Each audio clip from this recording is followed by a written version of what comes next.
अवगुणकालीन या गुरु माझे ओ अवगुणकालीन या गुरु माझे अवगुणकालीन या गुरु माझे ओ अवगुणकालीन या गुरु माझे पश्चातापे शरण आलो पश्चातापे सर्व उपस्थितांना नमस्कार. मी गोपाळ कृष्णराव दोंदडकर, स्वर्गीय श्री कृष्णराव दोंदडकर यांचा मुलगा. बाबांचा जीवन प्रवास सर्वसामान्यांपर्यंत पोचावा यासाठी केलेला हा प्रयत्न माझ्या मते हीच खरी श्रद्धांजली. संत सहवास, भक्ती, सेवा अशा विचाराच्या कुटुंबात 19 ऑक्टोबर 1933 बाबांचा जन्म झाला. वडील स्वर्गीय श्री नारायणराव गोविंदराव दोंदडकर, आई गंगा भागीरथी लक्ष्मीबाई नारायणराव दोंदडकर. नारायणराव टांगेवाले म्हणून सर्वांना परिचित. त्यांच्या टांग्यात तेव्हाचे जिल्हाधिकारी पण सैर करायचे, त्यामुळे नारायणरावांचा रुबाब फार मोठा. नारायणरावांना 6 अपत्य: रामचंद्र, शांताबाई, कृष्णा, गजानन, सखुबाई, पांडुरंग. रामचंद्रराव यांचा दिवाणजीचा व्यवसाय. शांताबाई यांना PC यांच्याकडे दिलं. कृष्णराव यांचा प्रिंटिंग प्रेसचा व्यवसाय. गजानन काका हे उत्कृष्ट तबलावादक म्हणून प्रसिद्ध होते. ते संगीत शिक्षक म्हणून बिलासपूर येथे नोकरी करायचे. सखुबाई ही तर बाबांची फार लाडाची बहीण. नारायणराव तायवाडे यांच्याकडे त्यांना दिलं. पांडुरंग हे तहसीलदार म्हणून आर्वी इथून सेवानिवृत्त झाले. माझी आजी केसरीमल कन्याशाळा इथे शिपाईण म्हणून काम करायची. संत सेवा, भक्ती हा निजध्यास असल्यामुळे दरवर्षी पांडुरंगाच्या नावानं 14 मेला 7 कुडवाच्या पुरणाच्या पोळीचे जेवण भजनवाल्यांकरिता करायची आणि दुसऱ्या दिवशी वर्ध्यातील सर्व भिकाऱ्यांकरिता पुरणपोळीची मेजवानी द्यायची. अनेकदा तुकडोजी महाराजांचा मुक्काम माझ्या आजीकडे असायचा. संत सखुबाई, पळसगाव, गुलाबबाबा, वैराग्यमूर्ती गाडगेबाबा, कैकाडी महाराज या सर्व संतांचा चरणस्पर्श माझ्या आजीच्या मालगुजारीपुऱ्यातील घराला झाला. अशा सेवाभावी स्वभावाच्या घरात जन्मलेले माझे बाबा कृष्णराव. लहानपणी वडिलांसोबत शेतावर जाणे, टांग्यावर बसणे, सोबतच इयत्ता 4थीपर्यंत कसं तरी शिक्षण. स्वातंत्र्य चळवळीचा तो काळ. जुलूस आला की शाळेला सुट्टी आणि मग काय, जुलूसात सामील होऊन वंदे मातरमचे नारे द्यायचे. त्यामुळे राष्ट्रभक्ती निर्माण झाली. 1942 तर शाळेत असताना राष्ट्रीय भजनाचा कार्यक्रम सुरू होता. तेव्हा बालमंडळास ब्रिटिशांनी अटक केली होती. अर्थात नंतर सोडून दिलं म्हणा. घरातच भक्तिमय संस्कार असल्याकारणाने 1950 ते 1965 पर्यंत वंदनीय राष्ट्रसंत तुकडोजी महाराजांच्या सहवासाचा बाबांना लाभ मिळाला. महाराजांच्या सोबत असताना बाबा हार्मोनियमची व भजनाची साथ करायचे. 1958 लग्न झालं. आपली उपजीविका व्यवस्थित चालावी म्हणून प्रिंटिंग प्रेसमध्ये नोकर म्हणून काम सुरू केले. आजोबा नारायणराव गेल्यानंतर स्थावर मालमत्तेचा प्रश्न उभा राहिला. स्वकर्तृत्वावर भरोसा असल्यामुळं वडिलोपार्जित इस्टेटीवर आपला हक्क सोडून प्रगतीच्या दिशेने आपला वेगळा प्रवास सुरू केला. जबाबदारी वाढली. त्या दरम्यान वंदनीय महाराजांसोबतचा प्रवास सुरूच होता.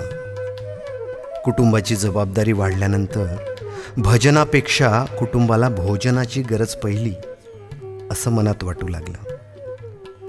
भजनाचे दौरे व संसार चालवणं याचा ताळमेळ जुळवणं कठीण होतंय हे वंदनीय महाराजांच्या लक्षात येताच महाराजांनी बाबांना आज्ञा दिली, तू लेका आपला संसार सांभाळून एकतारीवर भजन गात जा. हा महाराजांचा आदेश व आशीर्वाद घेऊन बाबा निघाले संसाराचं गाडं ओढायला. वंदनीय महाराजांच्या सहवासात असताना बाबा अनेकदा महाराजांसोबत सेवाग्राम आश्रम, पवनार आश्रम इथं जायचे. त्यामुळे दोनही आश्रमात प्रिंटिंग प्रेसचे उत्कृष्ट काम करणारा व्यक्ती म्हणून त्यांची ओळख निर्माण झाली. आता जबाबदारी वाढल्यामुळे सरळ परमपूज्य विनोबा भावेंकडे कामासंबंधी चर्चा केली. त्यांच्या प्रेसमध्ये नोकरी सुरू झाली. त्या दरम्यान कुटुंबाचे वास्तव्य पवनार गावात होतं. नोकरी करत असताना आपलं स्वतःचं घर असावं या जाणीवेने काही काळातच रामनगर इथला प्लॉट घेतला. नोकरी पवनारला आणि प्लॉट रामनगर वर्धा इथं. मग घर बांधायचं असं ठरलं.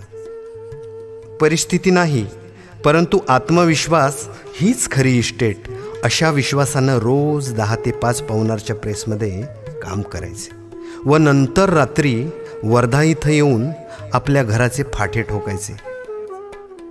स्वतःचं घर स्वतःच बांधण्याचा आनंद काही वेगळाच. घर तयार झालं म्हणून परिवार रामनगर वर्धा इथं वास्तव्य करू लागला. परिस्थिती एकदमच हालाकीची. त्या दरम्यान माझी मोठी बहीण अर्चना हिचं निधन झालं. इथं आल्यानंतर राष्ट्रभाषा प्रिंटिंग प्रेसमध्ये नोकरी सुरू केली. प्रेसच्या सर्व कामाचा तज्ज्ञ म्हणून व सर्व मोठमोठ्या मशीनचे फिटर म्हणून बाबांना ओळखत असे.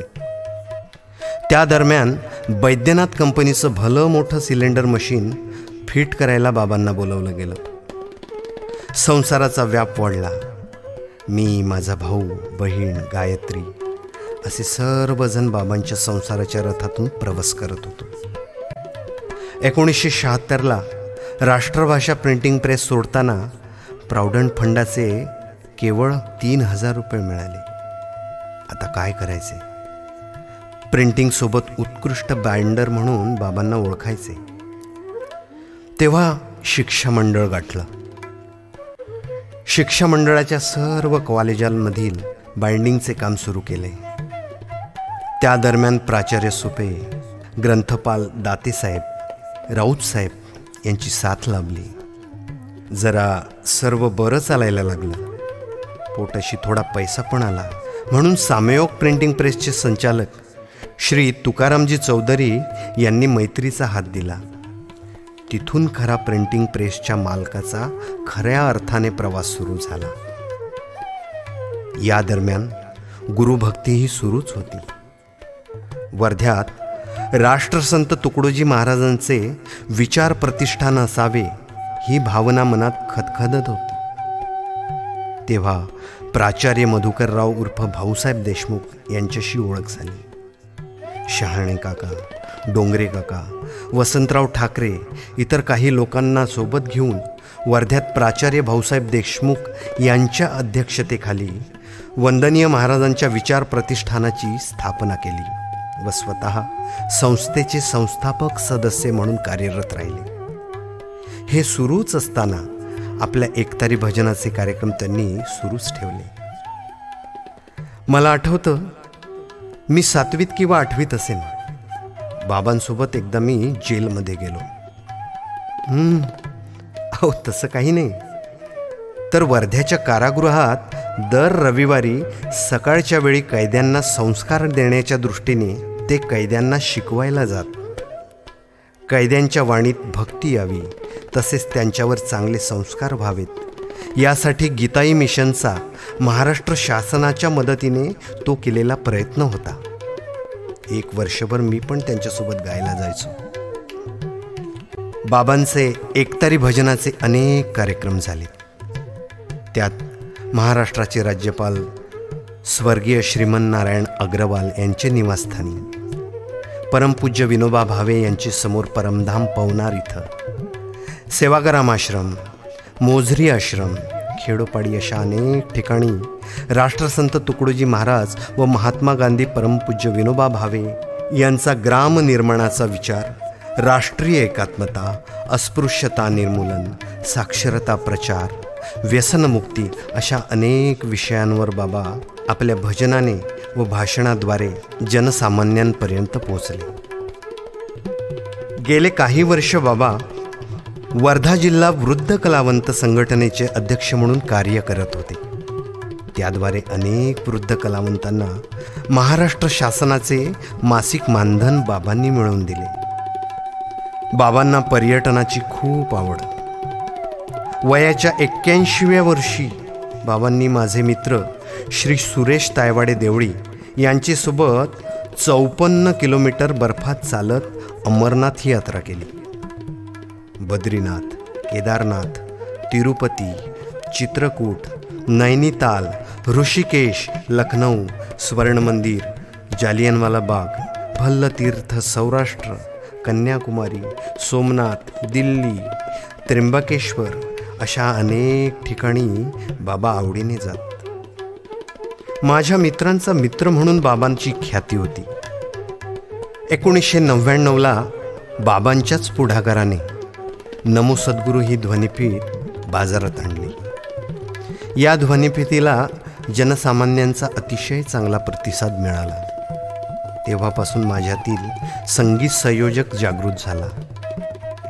या ध्वनिफितीमुळे माझ्या हातून अनेक ध्वनिफितींचे संगीत संयोजन झाले.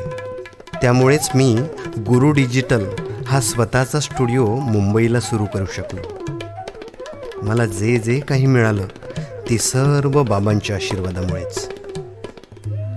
बाबांनी आपल्या जीवनात एकच काव्य केलं.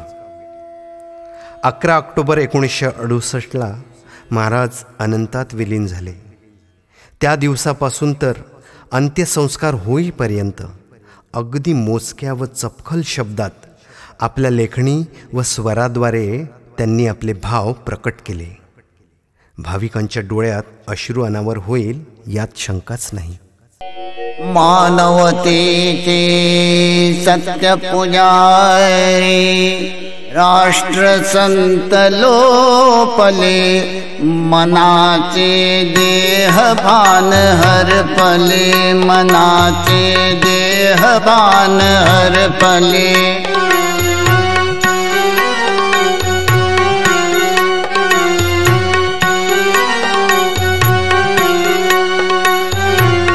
तुकाराम अवतार म्हणून तुकडोजी गाजिले, जनासी लावी प्रेमाचे लळे.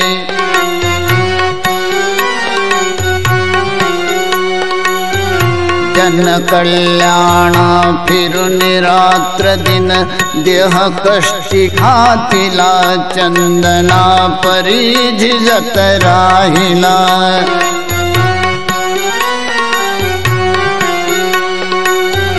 दया क्षमा शांतीचे सागर, आगर मी पाहिले, मनी सद्गुरु तया मानिले.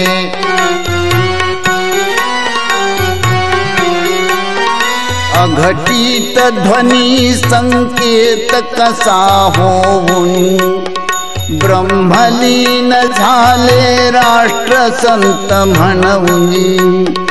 हुदक्यावरी हुदके येत असे क्षणोक्षणी, जाऊनी पडलो तयांचे चरणी. शोक नावरे मनी पाहुनी, श्याम मूर्ती मोहनी.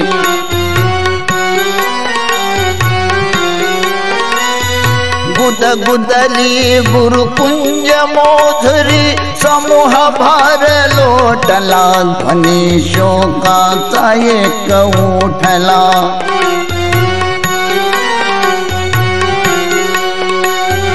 नारी नर आणि साधू संतही येऊनी गुरुकुंजला, म्हणे तुकडोजी आमुचा गेला.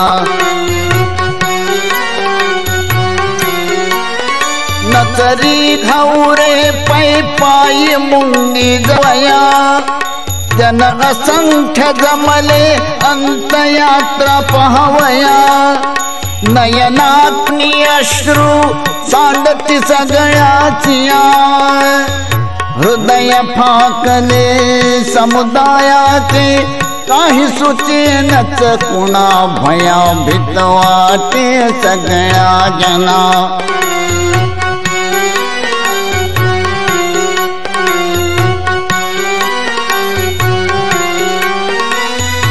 भान हरपले समुदायाचे बघोनिया विभूतीला, अग्निसंस्कार देते वेळीला.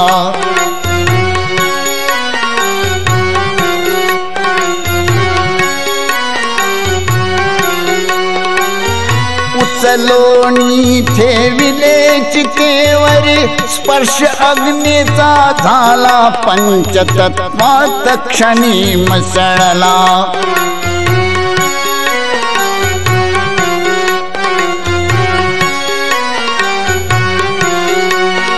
कोणी विष पिऊनी देह ठेवी महाद्वारी,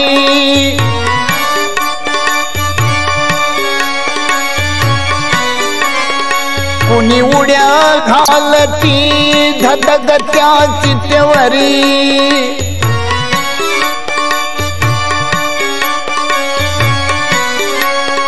गडबडा लोळती पडतसे भुवरी,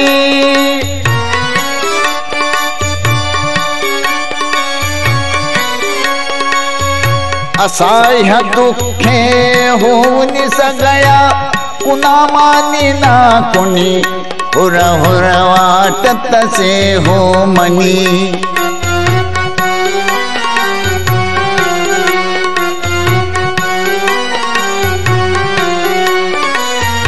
अंत पक्षनच जवळ आणता, बोध देई सर्वथा आपुल्या प्रिय म्हणून भारता.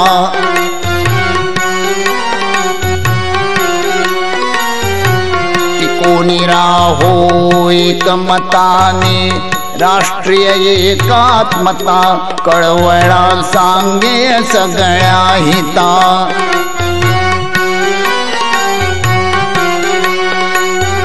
समुदायाने करुणी प्रार्थना, शिस्त लाविती जना, गाऊनी मधुर भजन भाषणा.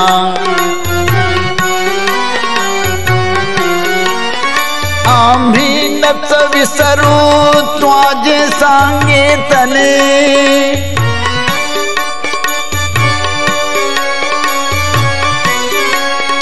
करू तेची सदा तुम्हा सजे आवडे.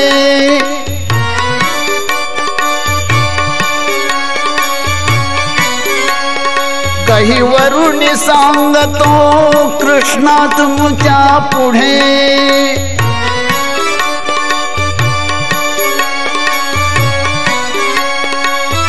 ठेवू कार्या उरल्या वाहुनी, थोर बोलिले जनी चितेची शपथ तुझ्या घेऊनी.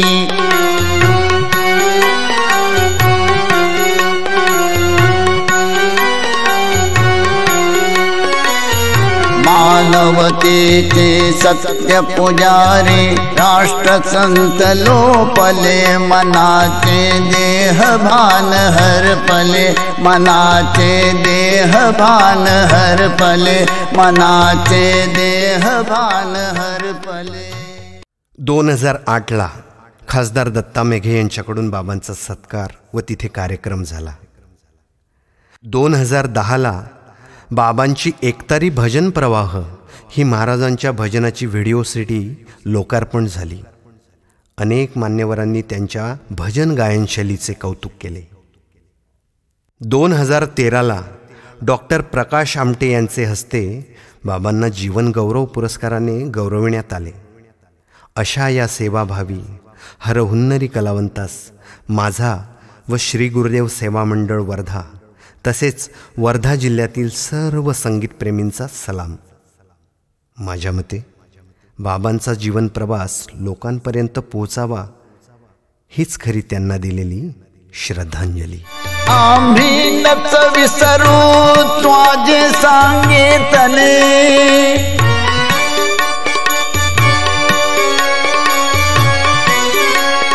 करुतेची सदा तुम्हा सजे आवडे.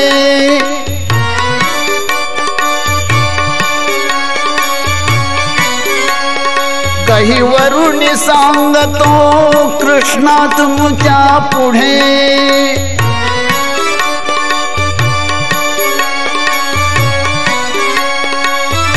हेऊ कार्या उरल्या वाहुनी थोर बोलिले जनी, चितेची शपथ तुझ्या घेऊनी.